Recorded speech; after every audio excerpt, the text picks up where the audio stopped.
Hey guys, subscribe for daily content. And if you're shopping for gear, make sure you check out the description for the newest items at some of the very best online retailers. There's also links for some of the items that I personally recommend. Thanks! What's going on YouTube? Metal Complex here, and today I've got another interesting knife review slash knife overview to share with you guys. This is the Liong Mah Zulu folding knife. Thank you so much to the gentleman who sent this in for review. I really appreciate that. As per usual, this will go back to the person who sent it to me after I'm done reviewing it. Thanks to my generous patrons who are supporting me. There's a link for Patreon right down below, and please make sure to follow me on Instagram at metal_complex. This knife is currently available. You can actually look right down at the top of my description and find a link for this guy and all of the various forms that it comes in. So you can do that if you'd like. Let's go ahead and get a measurement of the Zulu. Overall length is coming in at about, well, if you go all the way to the nubby thing on the back, it's 7.5. I'd say it's about 7.4 inches overall. Blade length is coming in at about 7.25. Cutting edge is coming in at about 2.75. Let's go ahead and do some size comparisons up against the Ontario Rat Model 1 and the Ontario Rat Model 2. Definitely closer to the size of the Rat 2. Just do a couple more. How about up against the Spyderco Para 3? And last but not least, the Benchmade Bug Out. Pretty close in overall size to the Benchmade Bug Out. Let's do carry profile thickness up against the Spyderco Para 3. You can see here, not an overly thick knife, just a little bit. Some of the hardware sticking out a little further than the Para 3. Length and height up against the PM2 and Para 3. You can see here, it's not a very long knife, and it's not a very tall knife, even including the flipper tab. It's still cleared easily by the height of the Para 3 and PM2. Materials on this guy, we are looking at M390 in that super duper basic font. Titanium and micarta. I think there's a new carbon fiber version coming soon. The link down below should include it if you guys want to look at it, depending on when you're watching this video. Milling on the inside, I don't think there's any internal milling. So, weight on this guy, coming in at, not bad, 3.7 ounces. Not perfect ratios, but pretty darn good for the amount of knife and the amount of blade you're going to be carrying around. Doesn't bother me at all. Let's go ahead and get the blade stock thickness. I'm going to guess that's probably about 145 thousandths, but I'm not always right. In fact, more often I'm wrong. Oh, fairly close, 140 thousandths. So we're in PM2 or Para 3 territory for blade stock thickness. Let's go ahead and get out my tools for a hardware check. As per usual, my tools are very inexpensive and very recommendable. You can find them right down in the section of my description that talks about the tools I use in this channel. T8 for the pivot on both sides. The inlay screws are also T8. The lock bar insert screw is also a T8. I'm going to guess there's some hidden hardware under here, and it seems to be an unsung rule that whenever there's hidden hardware, it has to be T6, which is stupid, but maybe it is, maybe it isn't. In any case, it shouldn't be that big of a deal as long as you have some quality tools to work with and a good place to put your hardware. You're going to be working with some extra screws though, so emphasis on a good place to put your hardware. Let's go ahead and get into the main part of the review here. So, these are made by Riat in China. A lot of people have reservations about that. That's fine. You think whatever you want. Riat, however, factually does make some of the highest quality production knives on Earth. Definitely, especially in this general territory that we're talking about. It's very difficult, right? Whether we're talking about a company from, China or Germany or Italy or Japan, right? Or the USA, just in this general territory of price, they do make some of the nicest, most consistent folding knives that I've ever seen, and I do own quite a few. Liong Mah also has a really good eye for design, so his designs tend to be very functional. I mean, they look good, that's the nice thing, they look good, but they're also usually pretty ergonomic. There's a lot of obvious function. It's not any, you don't see like gigantic sort of fantasy Persian battle axe blades or anything. We generally see straightforward utilitarian designs, which is what I'm seeing here. The interesting thing to me is that there's a nail nick on the blade. Okay, yeah, if you want to, if you don't want to open it like this, right? Maybe depending on your surroundings, then you have a little, you got a little guy there to just put your fingernail in and open it up like somebody who's not, yeah. That's what I'm trying to get at. Pivot. Always like Liong Mah's pivots. They look pretty cool. Kind of like a Batman throwing apparatus, right?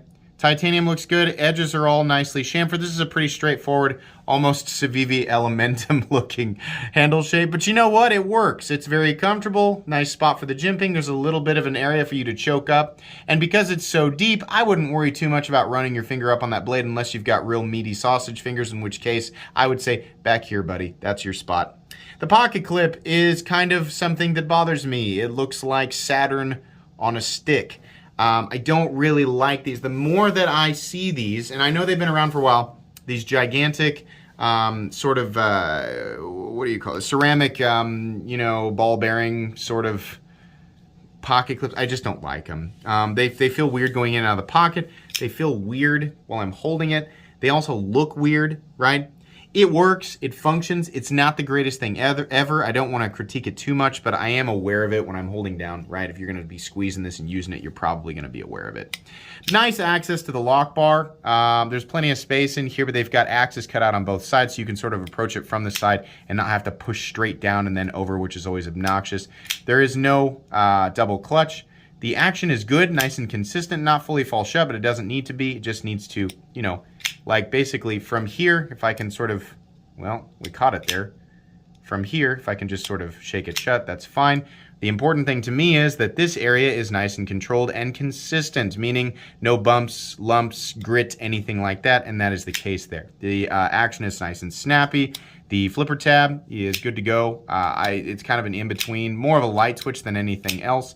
The edges here are just a little bit sharp. I don't like that. I think the flipper tab needs to. There is no situation where a flipper tab should be sharp on either side. Is it gonna, you know, I can never use this knife again? No, it's not one of those situations. It's just like, come on, knock this down. That's annoying. Same thing when I'm using it here. I don't want my finger grinding up against these sharp edges, right? Everything else is chamfered.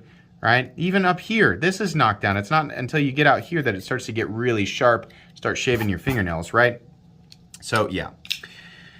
I'm sick of satin finishes, but this is fine, right? It's just one of those preference things. I just wish that he would do a nice, reflective, tumbled finish. I think it looks better. I think people who are shopping in this territory, generally speaking, I don't want to speak for everybody, but I feel like, with my feelies, that people generally tend to prefer the aesthetic and the, you know, over time, the aesthetic of a tumbled, slightly reflective, but tumbled finish.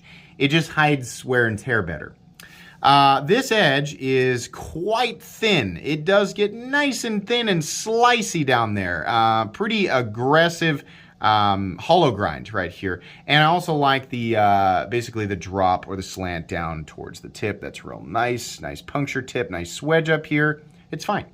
The other thing that I don't like about satin finishes is it readily shows when there are inconsistencies, right? Some areas are a little more cloudy than others, and a lot of, you know, that can be cleaned off. But you'll notice, pick up your knives with satin finishes. Some of them might be perfect, but a lot of them they just show inconsistencies more readily. Some of them show belt burn, which is that bronzy hue that you're seeing kind of in there. And that's just, it just bothers me, right? Even though the blade is going to be repeatedly drugged through material, it bothers me. It just doesn't look very good, especially considering how much some of these knives cost. But okay, not that big of a deal.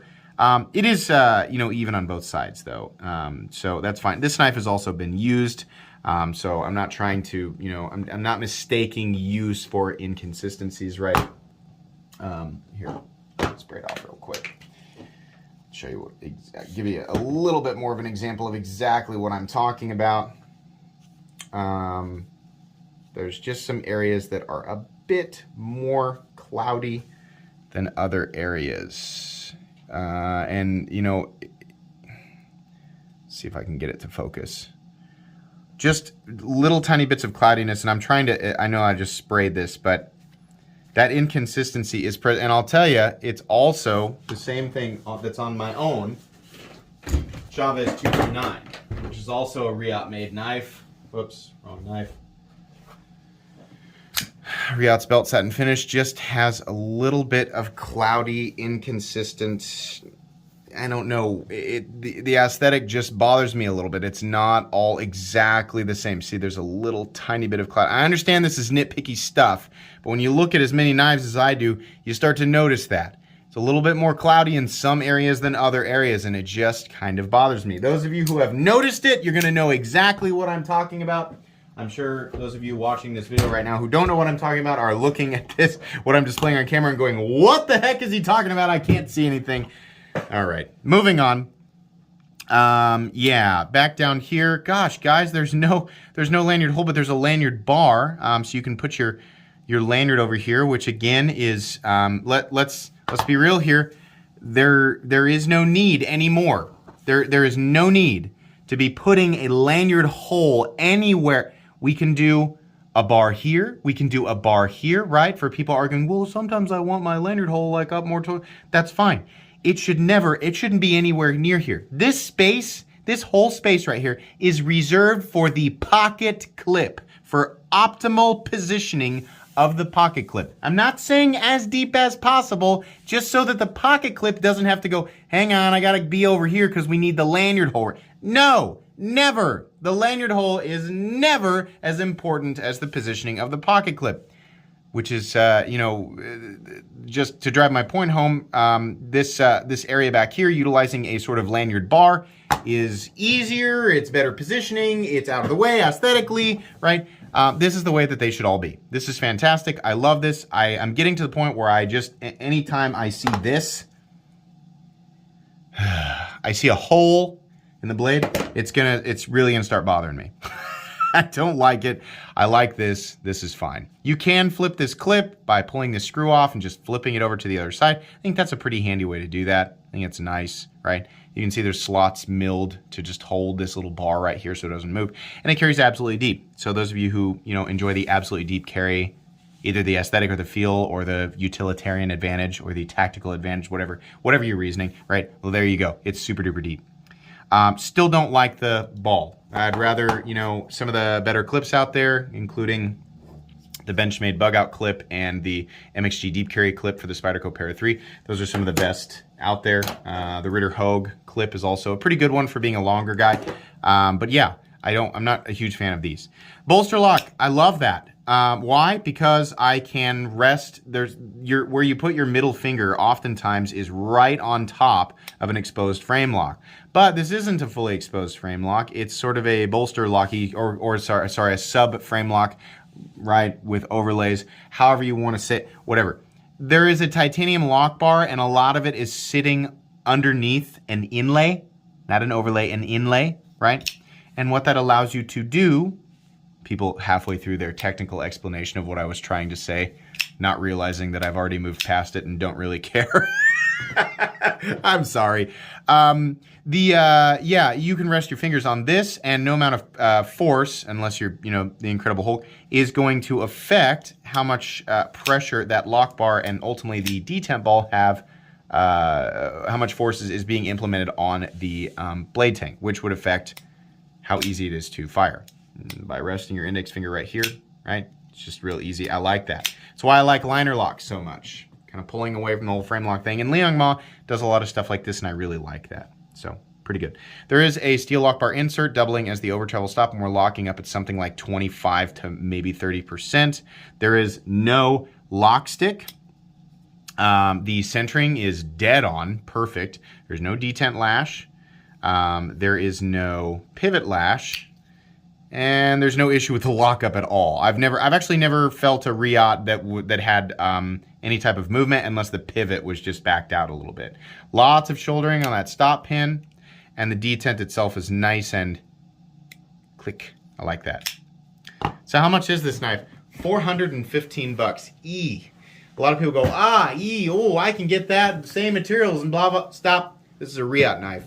And it's apparent. It's real easy to pick something like this up and go, yeah, this isn't a Wii. It's not a Bestech. It's not a whatever. Name a bajillion micro companies making knives anywhere from $200 to $300 utilizing M390 and titanium, right? Riot is just a bit different. A couple of times I've experienced some knives that have exhibited some of the same qualities, but oftentimes the reason that it feels that way is because the information that's sent over from the designer for the computers, right, and all of the CNC stuff, it translates really well. Riyad's a company who, they're going to make sure that everything is basically perfect except for their satin finish. I don't like their satin finish. That's one of the only things that I've ever complained about when it comes to Riyad knives. They're going to make sure everything is perfect anyway. On top of, if the designer, knows exactly what type of information to send over so that they can make this design, right? If it's somebody like Liong Mah, that's when the quality really shines through. So, yeah, you can get the same materials for less money from some other brand. Is it executed the same way? No. Will it cut the same way? Probably, if it's the same geometry, right? But people who are shopping in this territory are buying more than utility.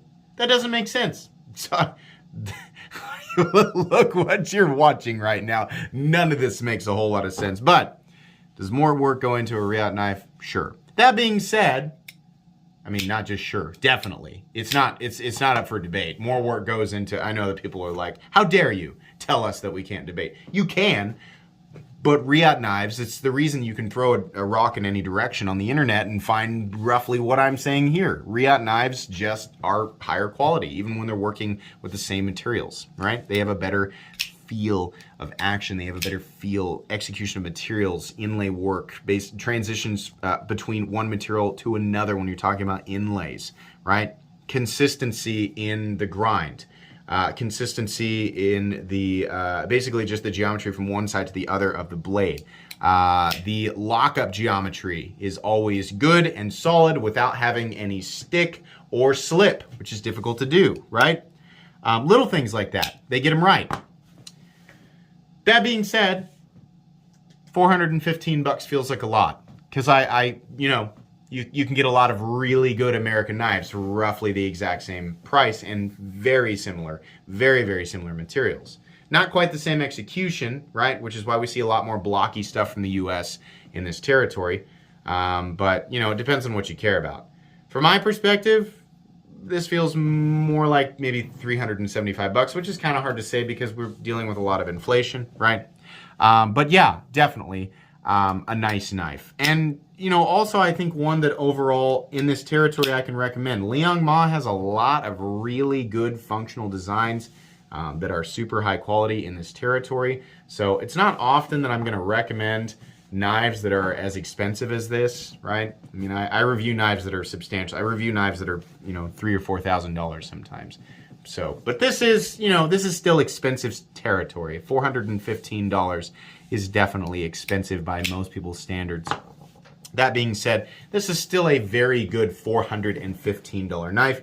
It feels a bit high, and I don't really like the pocket clip, and I don't really like the finish on the blade. Other than that, though, it's an extremely high quality functional tool, and I think most people who pick it up are going to be happy with it. That's pretty much it, guys. That's all that I can really say. In fact, I didn't really even mean for it to go on this long. Yeah, you can check this knife out right down in the description. I'll make sure that it's down there. Please make sure to follow me on Instagram at metal_complex. If you enjoyed this video, leave a like. If you'd like to check out my other content, I do, of course, have lots of videos of knives that are either expensive or inexpensive that I do or don't like, so check those out. And if you enjoy all my content, go ahead and click on that Metal Complex logo right there and subscribe because there's definitely more coming. Thanks again for watching, everybody, and have a great day.